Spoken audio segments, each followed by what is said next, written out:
This is the Crossing Bridges podcast, addressing the topics of leadership, criminal justice, and fatherhood. How can we become better leaders? Where are all the daddies?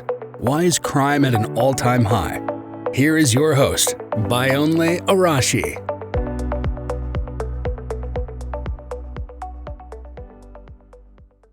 It's another episode of Crossing Bridges podcast. It's always my pleasure bringing the podcast to you. Today, I have a very interesting guest on the show. It's another record-setting episode on the show today. So I will not do this by myself. I will just let my guest introduce herself. But as you know, this podcast is to discourage criminal justice activities among our youth, among our young men in our community, in this United States, and hopefully it can expand to other parts of the world. Discussing the issue of fatherlessness, how we can encourage fathers to father their children, to father their boys, their young men, and how we can make our leaders accountable, how we can have new breed of leaders that will speak the truth to power, that will see red and will say this is red and not white. Of course, it's my pleasure welcoming Miss YakiraEden on the show today. How are you doing today, man? I am fantastic, and thank you so much for having me.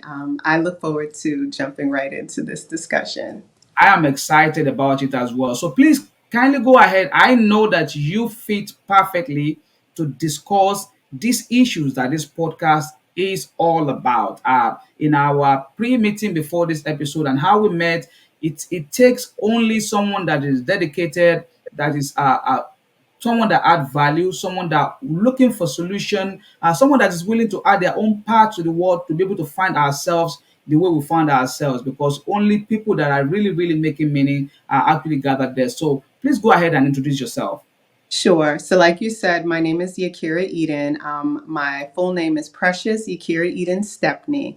Um, I'll give you a bit of a sense of my background. I spent about 25, 27 years in the behavioral health setting, so working in psychiatric hospitals in the Northeast region. Even prior to that, I'll say my career actually began in the juvenile justice field in New York City. And then I transitioned from doing some youth reentry work, so working with youth who were recently released from juvenile detention centers and seeking to get them stabilized back into school, into community activities, and really working to ensure that they do not re-enter the criminal justice system. And then I transitioned to working with the Department of Corrections. I actually worked on Rikers Island in their adolescent building for some time before transitioning over to the mental health arena.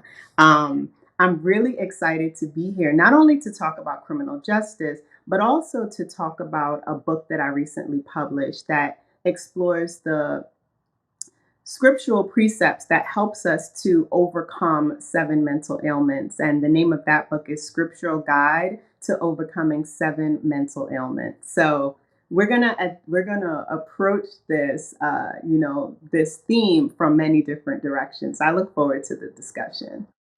Absolutely. I mean, just look at your detailed and very strong resume that you bring onto the show. And I'm very, very excited because you actually covered almost all the areas of what inspired this podcast. I'm sure you know already that I myself, coming from a criminal justice system as a worker in it, I work in the corrections, Texas Department of Criminal Justice, of course. But my background, I've always been working with young people as a broadcaster, and then coming to the United States, and now in finding myself where I am. When I heard you work in a juvenile justice, you work in reentry, and then corrections, who else do I have to than to discuss this particular issue? But of course, you know that despite what you have seen, I'm hoping on the show, of course, before I go too further, that most of your experience you will share the things you have seen firsthand. And like you said, you are also a published author, and absolutely, we'll definitely talk about your book on the show as time goes on. But I want you to tell me what has been your reflection as you reflect over the years? Because you mentioned a couple of years that you've been to this. What has been your biggest reflection over the years working in those three strong and major sectors, especially when it comes to the juvenile justice system? Right. I would say that the biggest component that really creates an environment for success, right? Successfully exiting that system or those systems is community and family, right? So what I found is that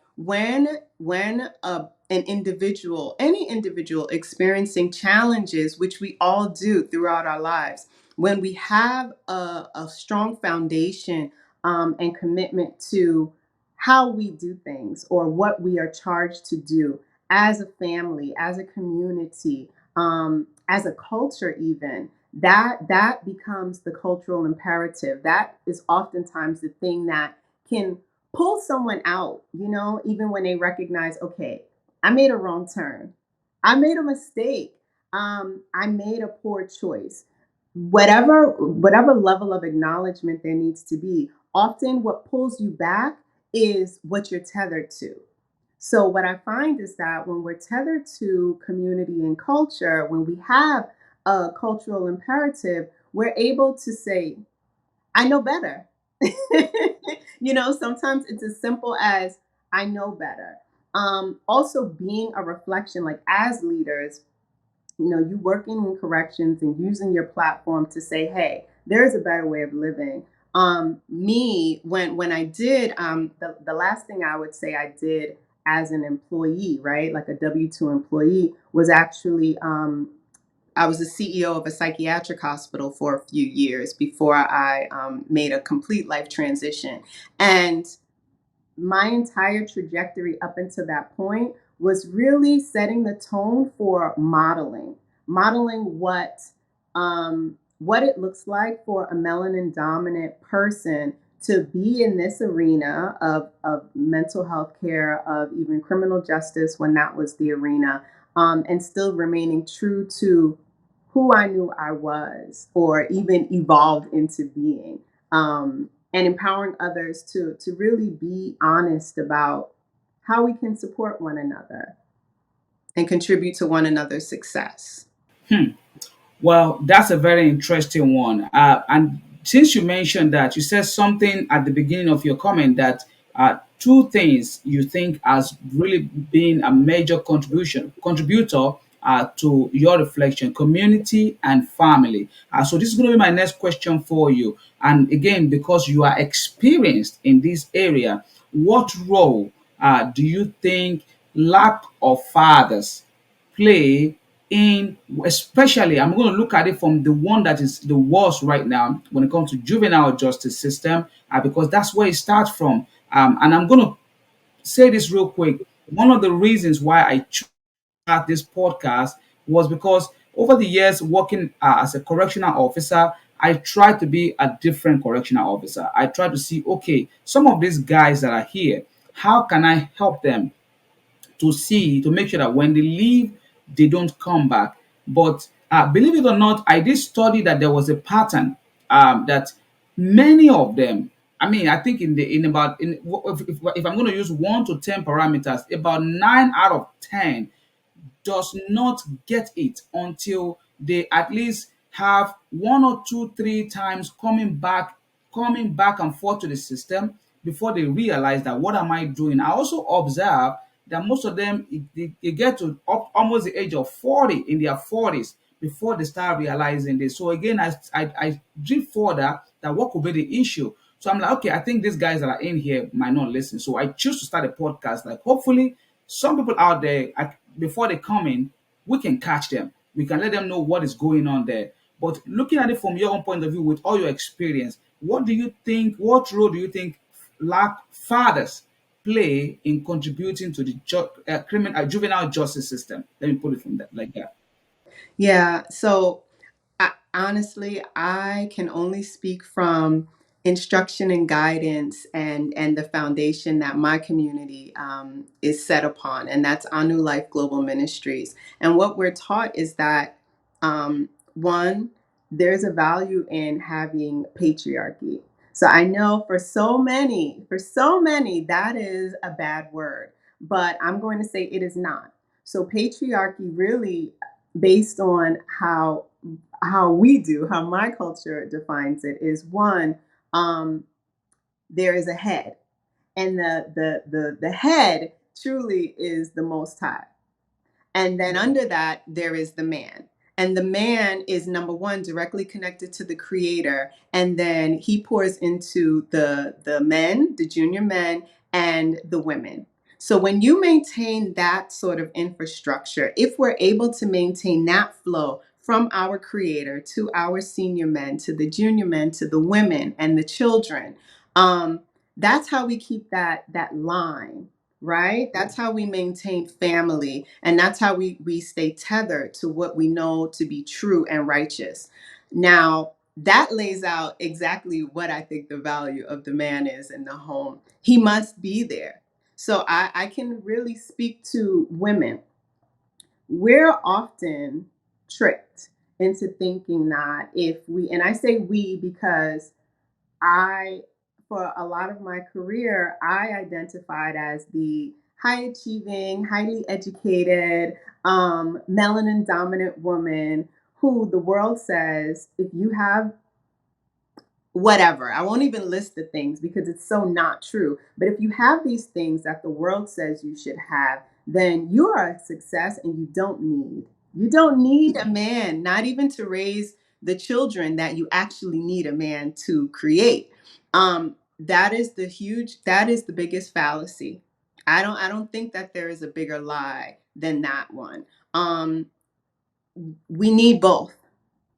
You need the man there. The man brings that vision. The man brings that structure and order, to what could potentially be, if left up to a woman's design, chaos and lack of order. Oftentimes, I would say, I'll speak for myself. Oftentimes, I'm not as clear if I'm not being given a structure and an order by which to govern myself within.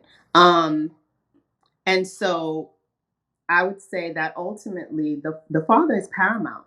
The father brings that order and brings that structure and that discipline so many times when given the opportunity, right?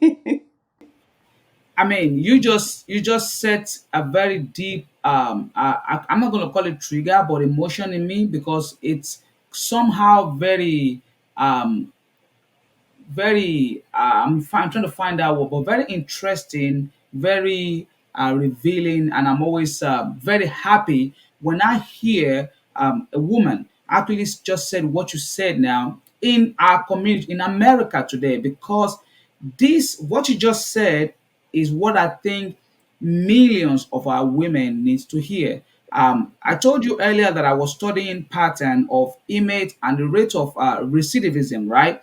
One of the things I observe is 85% or more of these inmates were raised by their moms, and they were made to understand why they were growing up. I've asked a couple of them, where is your father? And some of the words they use, I can't use on the podcast, right? I don't know that man. I don't know that F. I don't know that N. I don't know, those words. And sometimes you tend to want to blame these boys that why can't you make the change? But who raised him, right? The woman that tried to raise him, but I've tried to put it upon myself. I'm not going to blame the woman. The system made this the way it is. But hearing from someone like you is very revealing that actually we know that these things, some people are aware of the truth and how we can really like start making a change. But how are you going further, not to just be aware of this truth for yourself, but sharing it with others? You already said you have a platform, so I wanted to share how have you been able to pass on some of this knowledge, some of this wisdom that you have learned over the years. Please share with us on this podcast, because I think our women and even our young men needs to hear from you. Sure. So I have to own the fact that what's been paramount in helping me appreciate what my role is and the value of um, the masculine, right? The divine masculine, or that masculine energy, is really aligning myself with the community, right? A community that sets a particular standard, that really looks at scripture and says, this is how we were formed to live. Allow a woman to function as a woman. There are specific and beautiful things that I am charged to do and to be. But if I'm interested in having your role and in doing as the man does, it only lends itself to creating confusion. So the first thing I would say is for women, because I really am only qualified, right, as a woman to speak to women. Um, be sure, if you are mated, if you are married, um, align yourself with the vision of your husband. Period. You made the commitment to be in that union. So align yourself and respect that that man is going to step up into his role. He is stepping up into his role. But we're taught to usurp that authority, to question and to second guess. And so there can only be one driver of the car, right? There aren't two steering wheels, there aren't two brake pads or two pedals. There are actually four brake pads, right? There isn't two brake pedals, or there's one. And so if you're in that passenger seat, which unless otherwise instructed, that's where you are to be, then function optimally there. And honestly, the only thing I would say to any man is recognize that you shouldn't have to fight for what is already yours. The respect has to be there. The reverence has to be there. Because if not, then that's what your children pick up. Like some of what you're quoting from, unfortunately, from the males that you speak to in your correctional facility, they're quoting what they have either heard or surmised based on the disrespect, spoken and unspoken, by more than likely the females in their lives. And that's the unfortunate price, because then they take that in and perceive that that is what they're doomed to repeat. And so instead of seeing a father that creates structure and discipline and order, they have this narrative that the man has no value, which then tells them that they, in turn, have no value. So it just sets the wrong tone. It creates the wrong environment. Well, I would not want to digress but continue to ask you that same question, because I know we have really expanded on this a lot. But I'm going to ask you a little bit. I'm going to go a little bit deeper now, like the way I always start when I have men on the show. But I'm going to ask you a little bit. Can you tell us a little bit about your growing up, the household you grew up in, your siblings, your parents? What are some of the dynamics that you saw while you were growing up that today have changed, or they are no longer there? I want you to share this before I ask you how you got the inspiration to write a book, because, like you said, it's something that has to do with also checking ourselves, checking our mental state. But I want to know about how you grew up and what is your background like. Sure. So I'm a native New Yorker. I'll say, let's see. So I actually had the benefit of, I had of course, my mother and my father, but then I also had a father who raised me. So I wasn't raised by my biological father. But thankfully, there was a man who married my mother, who loved her and me enough to lovingly nurture and rear me. That said, I grew up with three families because I did still maintain a beautiful connection with my paternal family, my blood paternal family. Um, it created an opportunity to really compare and contrast different ways of living.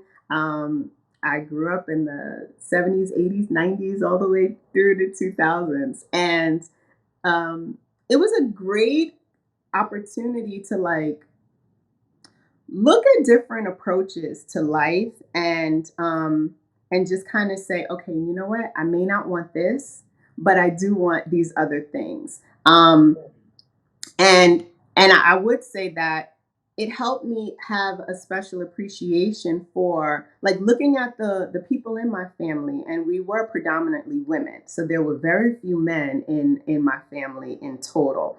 I even questioned that, why are there so few men? Why are the women so dominant? Never actually looking at myself, right? But able to see it in other women around me, and just recognizing that, a part of the narrative is I have to be this strong. If I'm not, who will?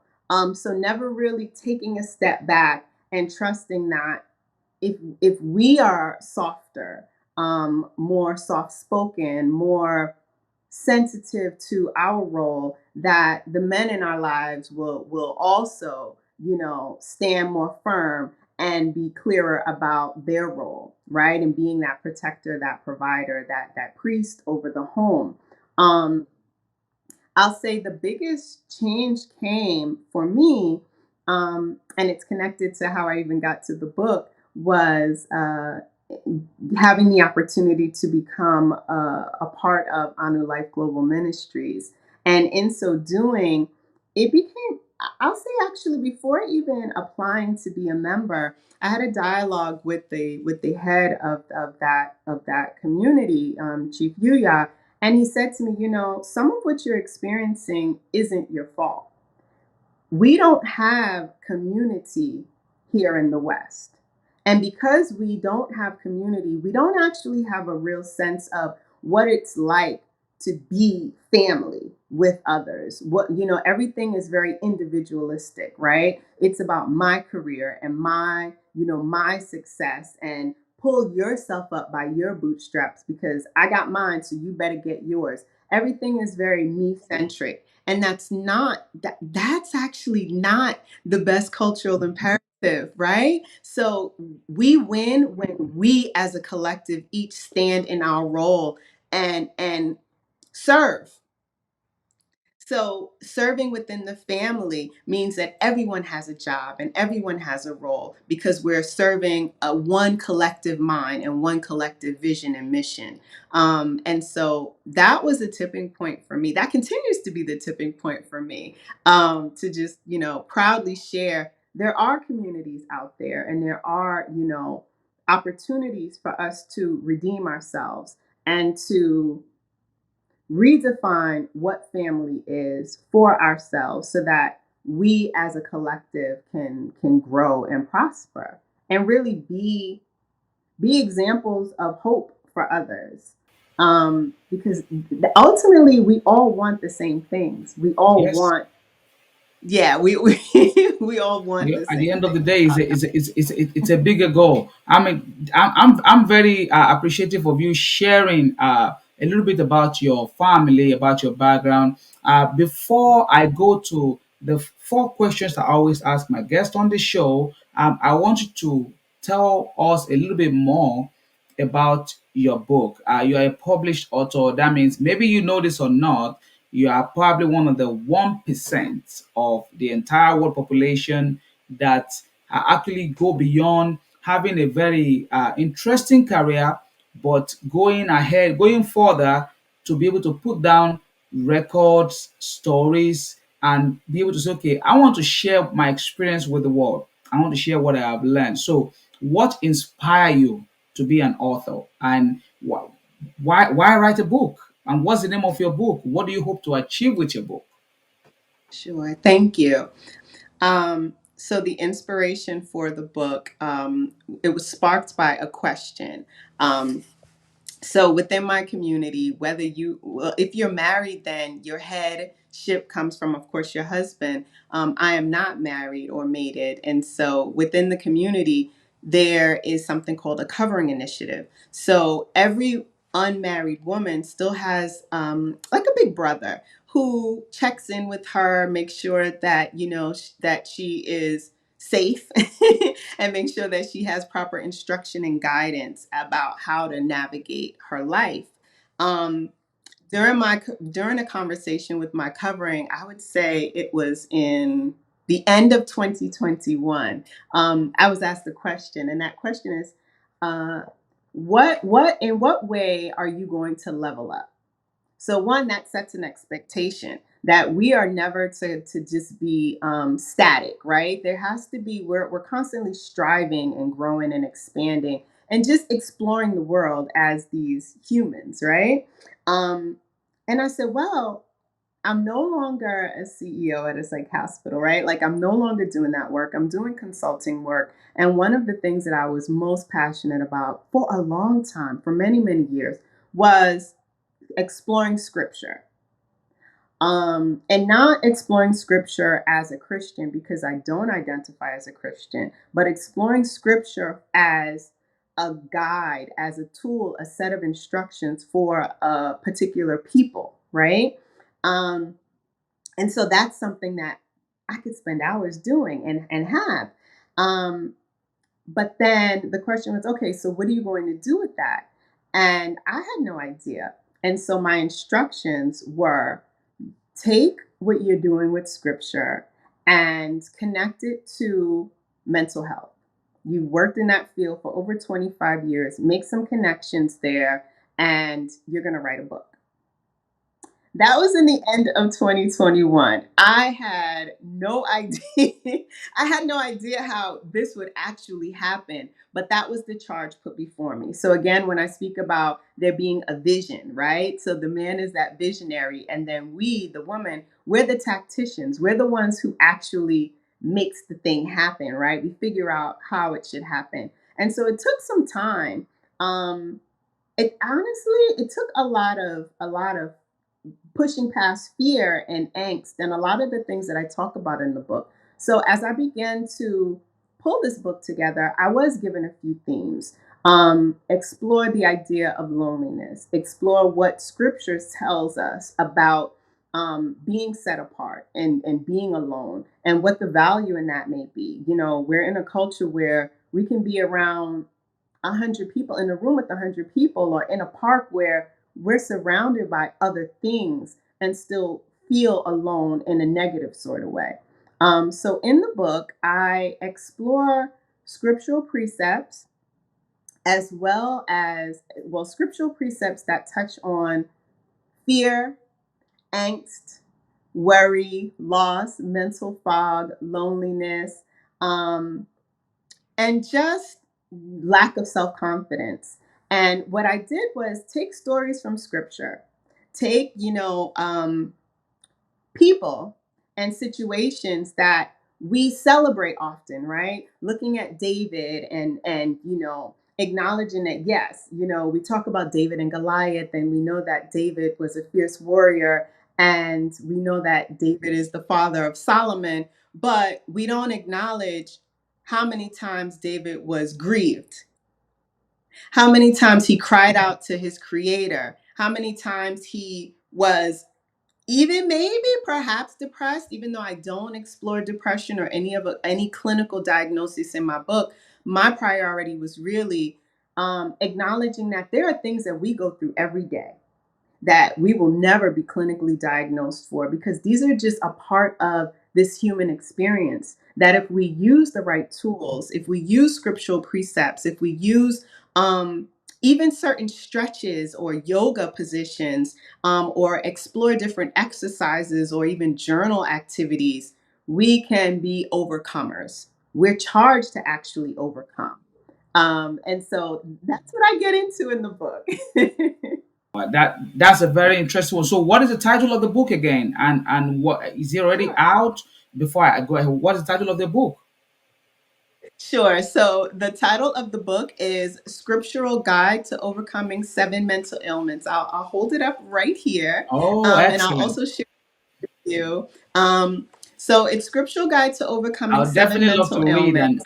and share with you. Absolutely, coming from an author as well. I know how powerful it is and how excited you are and how exciting the journey can be. So that's a very good one. I want to say congratulations to you on that.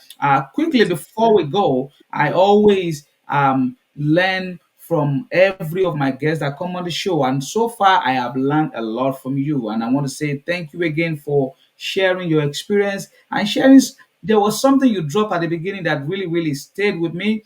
Talking about woman and the men knowing their place and staying with the way God created it. That for me is it's a point that we need to keep sharing every time for people to keep learning from. And if we stay in that instruction, if we stay in that knowledge, our world will probably be in a better place. But this is one of my questions to you to start with.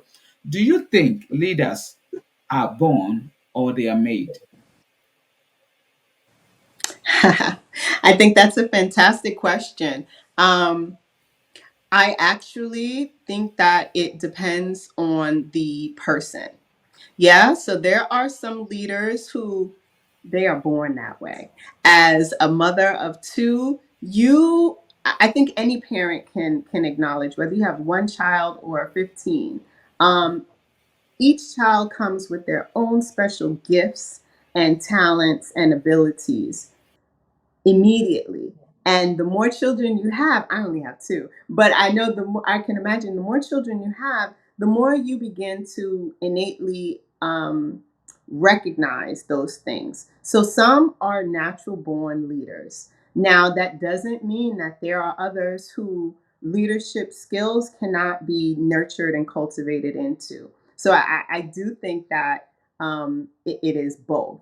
It is both. Because if you put a child who is a born leader in a position of questioning themselves and doubting themselves, you can easily extinguish that natural ability or somehow adulterate it. The same can be said for an individual who may not think that they have leadership ability. It can be taught and it can be instilled in them because often being that leader doesn't mean that you step up to the front of the line and you say, I'm first, everyone follow me because you stomped your foot or yelled the loudest. Oftentimes, what I'm taught in my community is that the leader is the one who serves the most. So if you think of your spiritual leader, no matter what your specific walk is, often those in the leadership role are actively serving. They're serving their people, and so ultimately, that's something that particularly men. I'm taught that men learn by doing. Men learn by other men. Men don't necessarily learn how to get things done by reading a book and saying, okay, this is how they said to do it. You actually have to go out and have those experiences and get those lumps and bumps, which is very valuable in cultivating leaders as well, especially men, right, as leaders. Wow, that's So a that, beautiful yeah, one. That's a thank beautiful you. one. That's even more detailed than I expected, and I really appreciate. I always hear a different perspective from this question every time I ask it. The other one also, my second question, I feel and I believe you are very qualified to answer it due to your work experience and life experience. And the question is this: what do you think makes a good man? I think what makes a good man is one, being aligned with the creator. Two, being him having a culture that he is committed to. And I think I'll say the third quality is really that he is stern and clear about not allowing anyone to second guess. The word that's coming to mind is emasculate, but it's beyond emasculating. It is that the one of the biggest qualities is really standing firm in his masculinity, right? And that could mean um, just being clear about who he is and not really being ashamed of saying no, you're not going to speak to me that way. Not only are you not going to speak to me that way, but this is what happens when you choose to, and setting those clear boundaries because respect is paramount, right? Respect is paramount. So that would be my answer. That's a very good one. That's a very good one. The third one, real quick, as we run out of time, okay, is this one. It's one of my favorite questions, right? I believe every one of us that serve in a leadership position or in leadership role we must have one or two quotes that we live by. I have a couple of them, and I'm going to share one with you. And this one I had it from great Leslie Brown, and he says, "Courage is going from failure to failure without losing enthusiasm." I'm very sure you're going to have one. What is that favorite quote that you live by, that sometimes when the chips are down, when you are thinking of, okay, what do I need to do, that when you remember that quote, it kept you going? Sure. I have to pull a quote from Chief Yuya, my Chief Jegna, and it is simply that we are to acknowledge our fears and still do it. So it doesn't matter if you are afraid, you do it scared. Because in so doing, you actually disempower that energy, right? You disempower that feeling. Because when you're on the other side of it, you recognize that that thing that I feared didn't even happen. And the only way to dispel that reality is by showing that it wasn't real to begin with. So that's one that I definitely enjoy and keep close to me. Well, finally, I want you to share with us your biggest leadership lesson over the few years you've been on earth, or however long you've been here for. What is one biggest leadership lesson that you've learned that you want to share with the world on this platform? Absolutely. Um, Never ever be afraid to share what you have. As a leader, it is important that you share the entire scope of your knowledge and skill and ability. That is how you empower your staff. You empower them by recognizing and getting to know them, but you empower them by sharing what your experiences have been and allowing them to dare to actually be creative and recognize that none of us are perfect and we will all make mistakes. So ultimately, we really have to be givers as leaders, and making sure that there are opportunities for everyone to be successful. Wow. Very, very interesting one. Never be afraid to share. Miss Yakira Eden, I mean, it's been an amazing time with you on the podcast, and I'm sure this is going to be one of probably the most watched and listened to episode of the podcast. But before I let you go, what is one platform or your platform or social media platform where if somebody want to learn more about you, they want to learn about more about you, because you mentioned your community a couple of times on the podcast, and I want you to know, okay, how can people find you? How can they learn more from you? Please share with us. Sure. So first I'll say that the book is available on Amazon. So it's there. If you have Kindle Unlimited, you can download it for free. And if not, if you like, you can also get a paperback copy. As far as my community, I'll open that first. So on all social media platforms, it's ANU Life GM. So the G stands for global, the M stands for ministries.